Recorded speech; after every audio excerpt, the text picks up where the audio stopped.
The story of tough guy Nick. Presented by Vince McCucumber. This is a story of a tough guy named Nick. Nick was born in 1981. Nick had low self-esteem and didn't feel like he fit in with the other kids. They would make fun of him for, as they would say, his scrunchy eyes.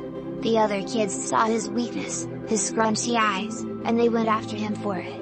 One day, in the summer after 8th grade, Nick decided he was going to have an attitude changed, was going to take on life in a new way.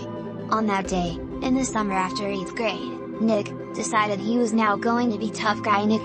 He started wearing a bandana, and walking around like he had a bad leg, walking with a fake limb. He would carry around an 80s boombox and everyone would make fun of him behind his back because this was the 90s. He would puff out his chest and stare at people to intimidate them. He would go to the basketball courts and just walk around the court puffing out his chest and walking with a limp. He grew out a beard and dyed it gray, telling everyone, high school chicks love older guys. He would go to random benches or picnic tables and start doing push-ups on them. People started to get scared. He started getting into a life of crime. First with shoplifting, and then moving on to home invasions. He used the beard to his advantage and started to dress as Santa.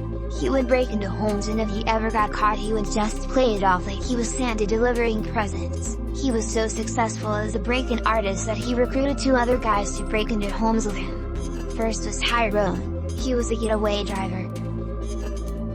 Then there was Phil, he was the lockpicker.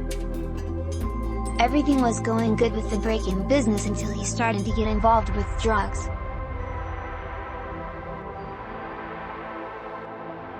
After getting high on drugs one day, he got in a car accident. He had 50 pounds of drugs in his car and the police were soon on scene.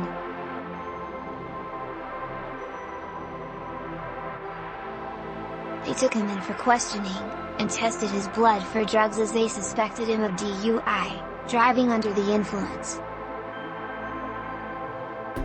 When the results from the blood test came back, the nurse told Nick he had AIDS.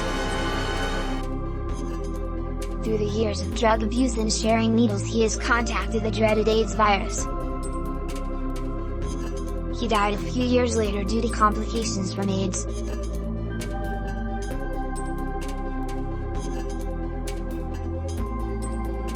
This has been the story of tough guy Nick.